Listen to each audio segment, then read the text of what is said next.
Saya tidak bosan-bosan cerita ini karena ini khazanah kita. Di kitab Nailul Ma'mul itu di kitab Usul Fiqih.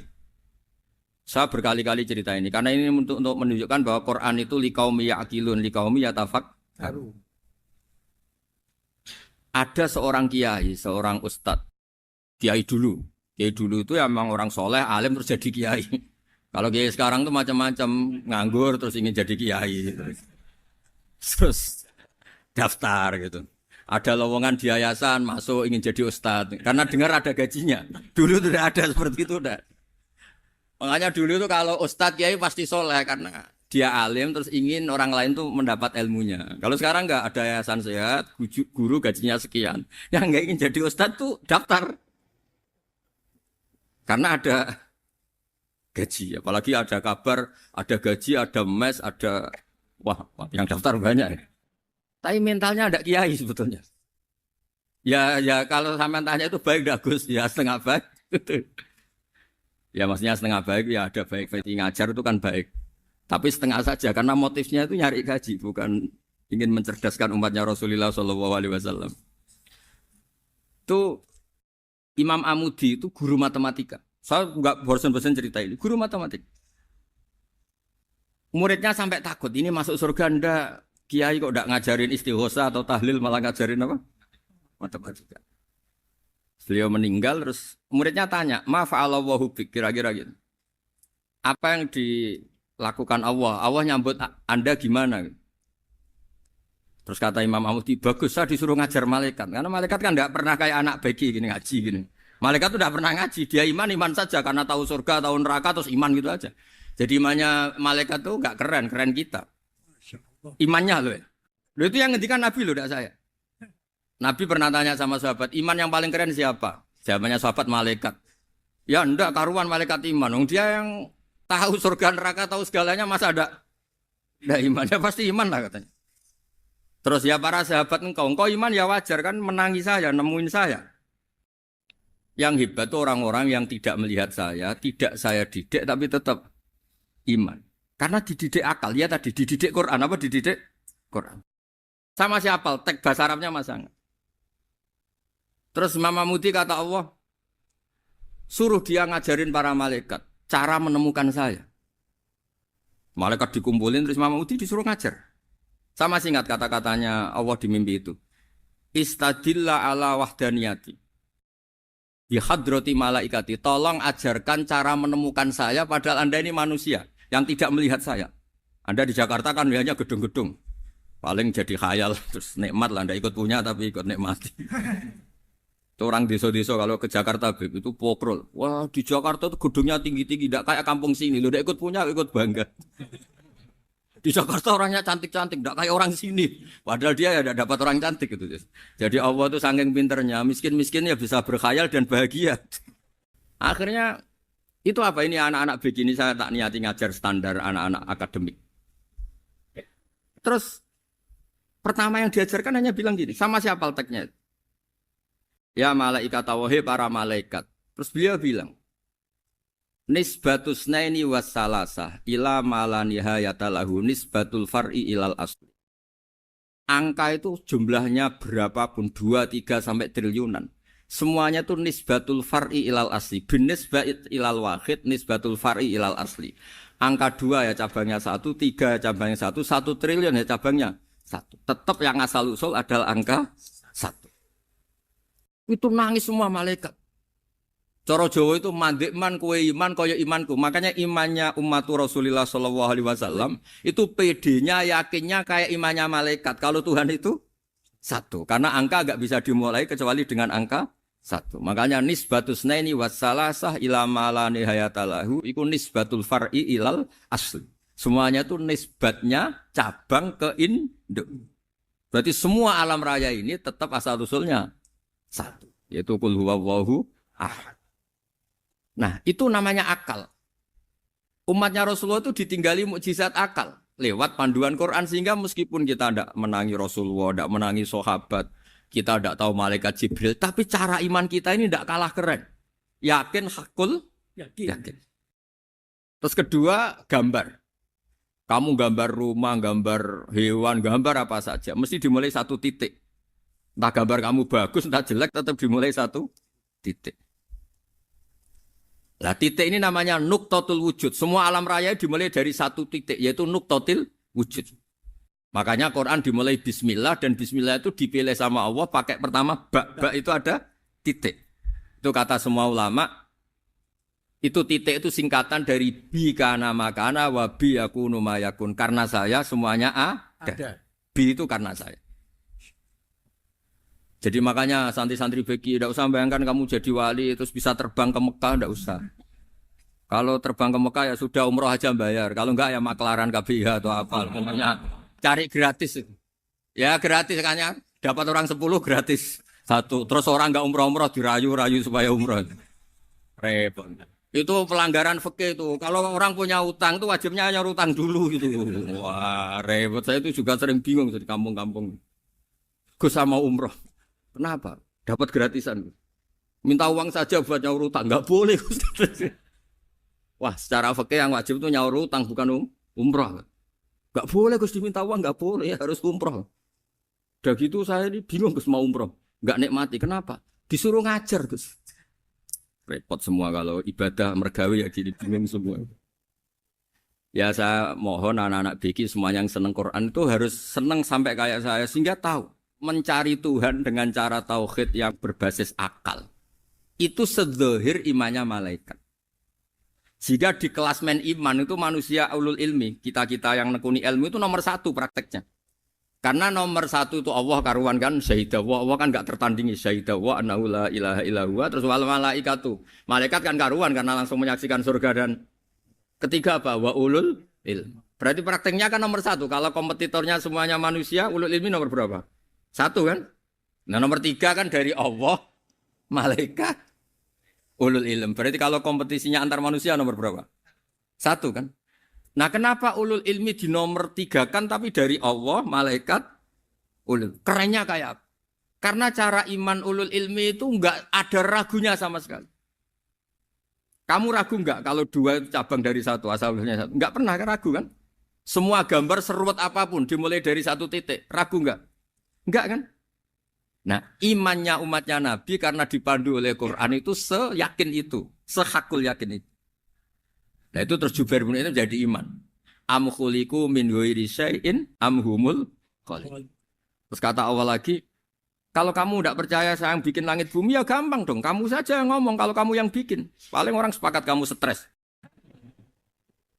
Terus hanya ayat gitu. Am khalaqus samawati wal ard.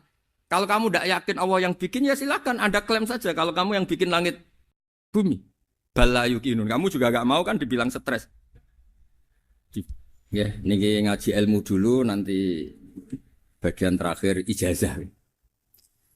Bismillahirrahmanirrahim. Ini riwayatul Bukhari. Haddatsana Abdullah bin Yusuf, haddatsana Les, haddatsana Sa'id al-Maqburi an-Nabi Hurairah radhiyallahu anhu qala an-Nabi sallallahu alaihi wasallam.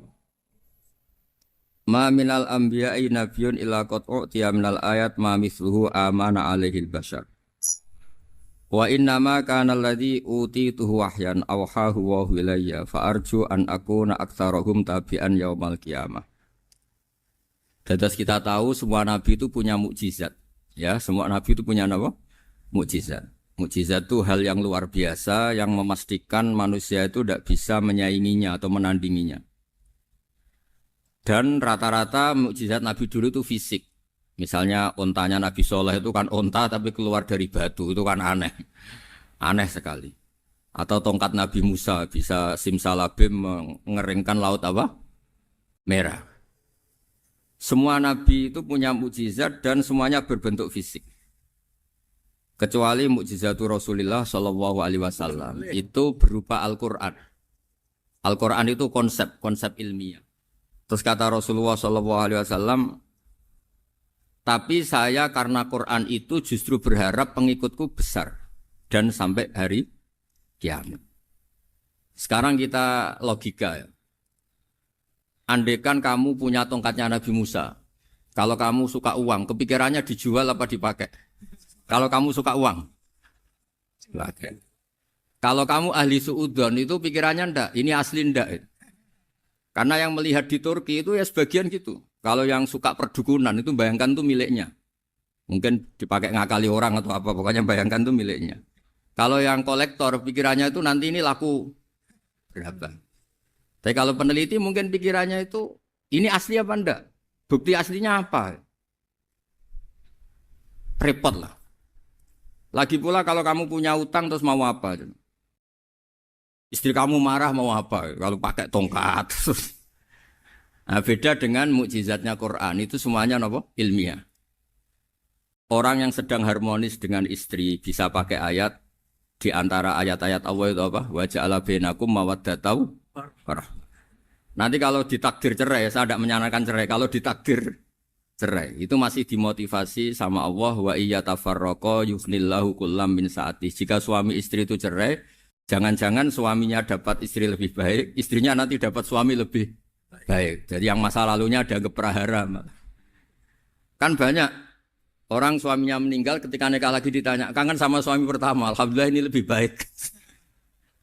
Padahal suaminya yang meninggal itu berharap istrinya ini kangen, ternyata dia sudah syukur dapat suami yang lebih baik. Jadi Quran itu menunggui kita ila yaumil qiyamah. Kita tidak bunuh diri, itu ya barokahnya Quran. Karena problem apapun kita dinasihati apa sabar, apa dinasihati sabar. Kan nggak mungkin kamu pegang tongkatnya Nabi Musa, punya masalah apa saja ngelihat tongkat, bisa apa tongkat. Tapi kalau Quran kan nasihat, solusi. Makanya Nabi berharap dengan Quran ini, saya berharap pengaruh saya, pengikut saya terbanyak ila yaumil qiyamah. Terus beliau dikomentari begini sama, ini Fathul Bari, sarahnya Bukhari. Problem mukjizat nabi-nabi dulu itu kan fisik. Sehingga yang tahu kalau Nabi Soleh punya unta yang ajaib, itu yang tahu ya hanya yang hadir saat itu. Yang tahu kalau tongkat Nabi Musa bertuah, itu juga yang tahu hanya yang hadir saat itu. Selebihnya tahu tongkat ya di museum. Tapi kalau Quran menjadi solusi, menjadi panduan, menjadi pegangan itu ila yaumil qiyamah. Kita beri contoh ya Quran panduan yang paling gampang misalnya begitu. Dulu ini cerita ya. Dulu itu ada orang kafir cerdas namanya Jubair bin Mut'im.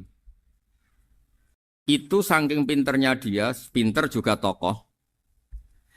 Itu sebagai delegasi pembebasan Asra Badrin. Jadi tawanan-tawanan perang Badar itu mulai dulu ya ada negosiasi mau dibebaskan. Terus orang-orang kafir ini menugaskan namanya Jubair bin siapa? Mut'im. Ini ada di Bukhari. Karena ini ngaji di Jakarta. Kalau orang nggak tahu hadis juga tanya ini sahih enggak gitu. Wong nggak tahu kok tanya itu aneh. Padahal kalau dibodoni itu ya nggak tahu. Tapi ya tetap tanya hadisnya ini sahih enggak. Ini kata kiai apa kata nabi ini ya. Memangnya kata nabi kamu dengar kan ya lewat kiai. Memang. Setelah itu Jubair itu datang ke Medina. Dengerin, datang ke mana? Medina. Kemudian dengar Nabi baca Wattur pas sholat maghrib.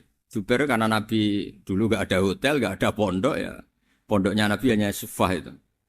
Nabi baca maghrib, bukan diskusi, bukan debat. Baca Wattur wa kitabi mastur firrokim mansur wal baitil ma'mur wasaqufil marfu wal bakhril masjur terus. Kemudian sampai pada titik ayat am khuliqu min ghairi syai'in. Masa manusia atau alam raya yang maujudat, yang nyata, yang wujud nyata. Kemudian asal usulnya itu ketiadaan. Ini kan hadhil alam maujud. Alam ini kan nyata. Masa sesuatu yang nyata penciptanya itu tidak nyata. Jadi nggak mungkin ada faham nihilisme. Kalau faham nihilisme berarti melahirkan teori begini. Al-adamu yakhluqu maujudan. Sesuatu yang tidak ada menciptakan yang itu kan akal nggak bisa nerima. Kalau sesuatu ini ada penciptanya pasti ada. Akhirnya Jubair bin Mut'im itu simpuh di depan Rasulullah terus bilang, "Ya Muhammad kada qalbi ayatir." Hampir saja hati saya terbang. Kalau riwayatnya Imam Ahmad, faka'an nama sudi qalbi, hati saya dihancur. Semua teori yang saya bawa untuk ngelawan kamu sekarang luluh semua, hancur semua. Yang benar adalah teori Anda bahwa Tuhan itu satu dan Tuhan itu ada sebelum semua makhluk. Coba kalau Nabi Muhammad ada Jubair bin Mut'im terus menyembunyikan tongkat dekat mihrab. Terus dilihat ini apa. Paling pikirannya ini dari kayu apa. Terus yang bentuk tongkat itu tukang Pemahatnya siapa? Kok kurang keren kalau di Blitur gimana ya? Kan malah panjang. Kira-kira kalau mukjizat itu dari tongkat itu malah panjang. Lagi pula kamu coba kan nggak ngarah mandi. Itu yang mandi kan nabinya, bukan tongkatnya. Coba tongkatnya Nabi Musa coba anak-anak beki itu. Dipakai mukul kucing aja tidak mesti mati itu. Jadi nggak jelas mukjizat-mukjizat seperti itu nggak. Tapi kalau Quran menunggui. Sampai saking hebatnya Quran, teori rasionalitas, soal kampanye di mana-mana. Tingkat validitas, tingkat kebenaran Quran. Itu bahkan bisa diuji tanpa membuktikan. Tanpa apa? Cukup pakai akal. Ya, terus saya teruskan. Mukjizatnya nabi-nabi dulu itu hanya penyembuh, hanya pelengkap, hanya nuruti keinginan mata. Seperti dahsyatnya apa? Laut Merah di sebelah apa dipukul sama tongkatnya Nabi siapa?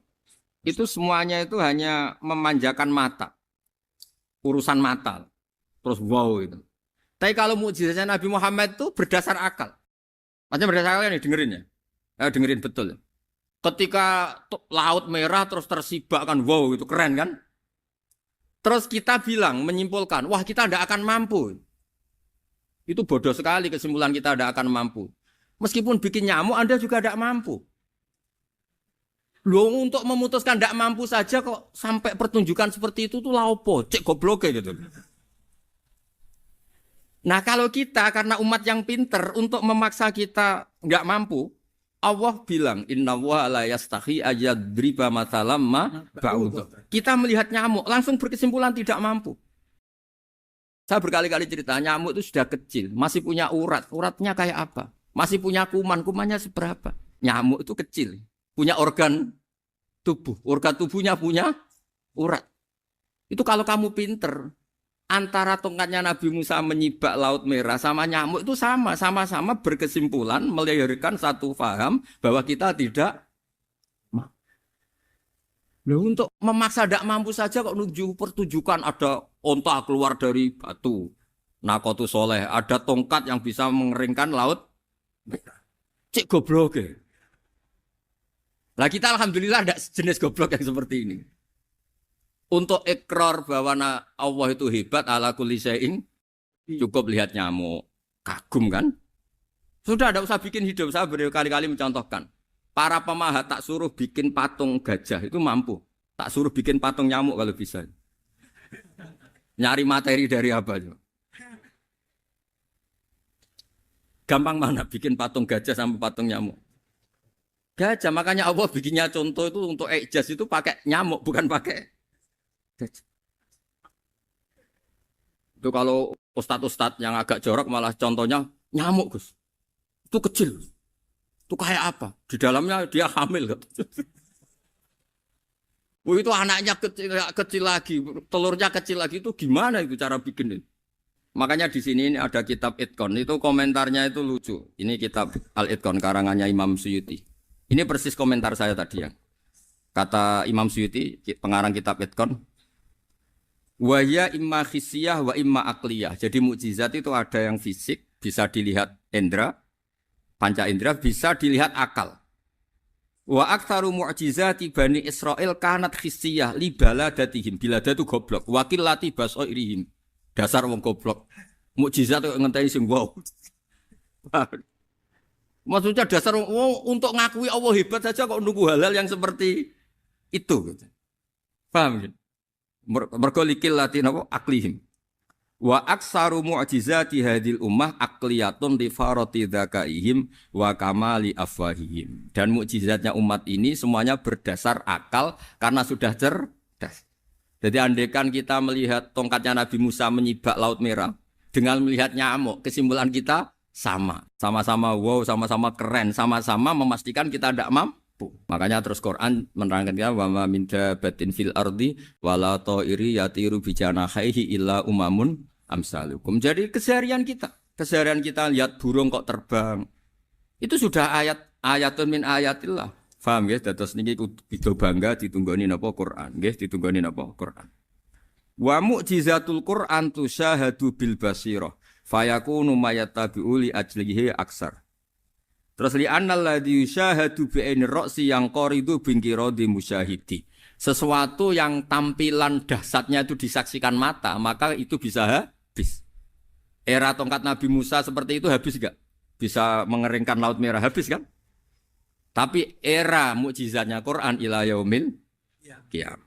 Kamu punya teman awet atau punya istri awet, itu konsepnya ya wal kadhiminal ghaidh, itu agak gampang tersinggung. Coba kalau kamu setiap tersinggung putus, setiap tersinggung habis, kamu tidak punya teman, tidak punya istri. Sampai kita awet seperti ini, kalau kecewa ya wal kadhiminal ghaidh, ngempet. Termasuk saya ini, biasanya ngaji khusus terus baca gini ya kecewa. Tapi barokahnya diwarai Quran wal kadhiminal ghaidh, ngempet Gus, ngempet. Terus kecewa sama teman, kenapa tidak putus? Karena wal afina aninna, sudah kalau kecewa maafkan. Coba kalau kita kecewa presiden demo, kecewa menteri demo, kecewa orang tua minggat. Ya kalau dicari, kalau tidak kan malu. Saya itu punya teman tak tanya, kecewa Gus sama bapak itu. Kenapa tidak minggat? Malu. Kenapa malu? Takut gak dicari. Itu orang tuh paling malu itu kalau keluar dari rumah nggak di. Saya punya teman lagi, saya ini takut mati Gus. Kenapa? Takut istri saya tidak nangis Gus. Itu kematian terburuk itu kalau mati tahu istrinya ada nangis, itu malu betul itu. Makanya jangan mati, pokoknya pastikan orang sekeliling ada nangis itu baru berani mati, kalau enggak jangan. Nah ini terus saya teruskan ya, makanya mukjizat terbesarnya Nabi adalah Al-Quran. Karena Al-Quran itu cerita tentang hukum-hukum akal, cerita tentang logika-logika peradaban. Misalnya logika peradaban, contoh paling gampang. Di Quran itu ada sekian ayat yang Allah cerita peradaban. Misalnya wa ahsinu innallaha yuhibbul muhsinin. Itu dikutip terus kemudian disimpulkan dalam peradaban. Kata Sayyidina Ali karramallahu wajhah ngendikannya gampang. Ahsin man syi'ta takun amiro. Kamu berbuat baik saja sama seseorang, maka otomatis kamu akan jadi pemimpinnya. Ada orang nggak tamat SD, nggak tamat papa, gobloknya minta ampun. Tapi karena gaji seorang pakar, kamu tak gaji 1 bulan 1 miliar, perusahaan saya jadikan besar. Itu dikongkan ngalor ngidul ya nurut. Hanya karena dia ihsan. Terus wastaghni amman syi'ta takun nadhira. Saya ulang lagi. Wastaghni amman syi'ta takun nadhira. Dan kamu jangan butuh orang lain, siapapun dia, maka kamu akan setara. Misalnya ada menteri orang antri mau salim, tapi kamu tidak butuh kan tenang saja. Tapi kalau kamu butuh, habis kamu. Ya kan, kamu tidak butuh seseorang, maka kamu posisinya akan setara. Kamu harus sopan karena punya utang jasa. Kalau nggak punya apa-apa kan setara. Ya enggak? Misalnya kamu jajar rektor atau jajar menteri, jajar apa saja. Kalau kamu tidak punya utang kan, kamu jajar menteri tidak punya utang. Sama jajar satpam tapi punya utang, takut mana? Kalau butuh itu mesti kalah kan? Ada pejabat misalnya nggak begitu cantik sama perempuan cantik yang kamu butuh ingin dicintai, takut mana? Padahal nggak jelas orang ini pangkatnya apa, nggak jelas. Jadi dalam hukum sosial itu kata Sayyidina Ali wastaghni amman syi'ta takun nadhira. Kamu jangan butuh seseorang maka kamu akan setara. Terus yang terakhir wahtas ila man syi'ta takun asira. Asira pakai sin. Dan silahkan butuh seseorang, maka kamu akan jadi budak dia. Ya coba misalnya Anda seorang profesor, seorang alim, seorang getop. Misalnya mencintai janda di ujung kampung sana, jalan kaki 2 kilo. Padahal itu gak tamat SD. Tapi gara-gara seneng, logika kepangkatan hilang. Jadi itu hukum peradaban. Itu mewakili isi-isi sosial yang diterangkan Quran. Ya, jadi paketnya 3 tadi ya. Ahsin man syi'ta takun amiro. Kamu berbuat baik sama seseorang, maka kamu bisa memimpin. Wastaghni amman syi'ta takun nadhira. Kamu jangan butuh seseorang, maka kamu akan setara. Bok kamu ketemu orang terkaya di dunia. Yo ketemu orang terkaya di dunia, kamu jejer, kamu tidak butuh dia. Tenang kan bisa setara kan? Tapi kalau butuh, harus sopan, ngajukan proposal, harus berakhlak karimah. Biasanya tidak berakhlak kok, berakhlak. Ada apa ini? Makanya guyonan di Rembang itu Beb Husein itu. Kalau ada orang mendadak sopan sama temannya curiga. Kok tumben sopan? Mau utang ya? Ya di semua daerah gitu ya sama Pak Rektor ya. Kalau ada teman biasanya nggak sopan kok sopan. Itu temannya curiga. Ini Pak Rektor UI ikut kaji. Kok tumben sopan? Ada apa ya? Karena di mana-mana orang butuh itu pasti beretika. Kamu punya teman paling berdua. Kalau mau utang berakhlak gak? Atau misalnya kamu punya adik cantik terus punya teman berdua. Kalau cinta adik kamu berakhlak gak? Biasanya nggak sama sekali nggak berakhlak. Gara-gara butuh menjadi berakhlak. Ya jadi hukum sosial itu ya kuncinya 3 tadi. Ahsin man syi'ta takun amira. Wastaghni amman syi'ta takun nazira. Terus wahtas ila man syi'ta takun asira. Kalau kamu butuh seseorang, pasti kamu dibikin hina. Asir itu tawanan.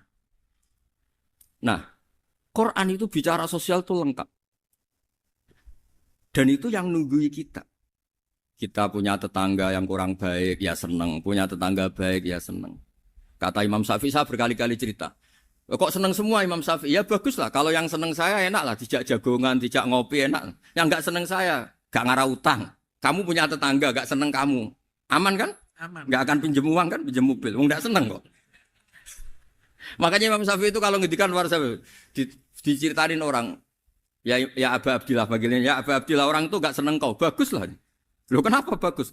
Waman asa'a ilaika faqad atlaqaka. Orang yang gak seneng kamu, maka membebaskan kamu. Gak akan pinjem uang, pinjem mobil, gak akan ganggu waktu kamu, kan gak seneng. Justru yang seneng-senengi masalah pinjem terus. Imam Syafi'i itu orang yang anggap dunia itu selesai. Ada yang cerita, ya Aba Abdillah, orang yang tadi cium tangan engkau, yang hormat engkau, di luar maki-maki engkau, ngerasain engkau, ngata-ngatain engkau. Ya bagus lah. Kok bagus gimana? Berarti saya wibawa, depan saya tidak berani. Berarti itu makomnya sudah kulillah, sumadarhum fi khawdihim, ya labun, sudah dunia itu selesai, sudah agak penting semua. Nah itu kalau kamu anak-anak beki ahli Quran sudah ayatnya kulillah sumadarhum fi khawdihim ya labun, sudah lihat Allah saja gak penting makhluk-makhluk itu. Nah kita ini ditunggoni mukjizat seperti itu. Bayangkan misalnya kita ditunggoni tongkatnya Nabi Musa. Saya ngajar di sini terus ini tongkat. Terus nanti yang tanya, Gus itu kayu apa Gus? Nanti yang kolektor tanya itu harganya berapa Gus? Ruwet apa? Ternyata yang ahli suudon itu asli gak Gus? Wah. Yang ahli suudon kan mesti tanyanya gitu, itu asli gak Gus? Repot-repot pokoknya. Tapi kalau Quran kan jelas. Kenapa?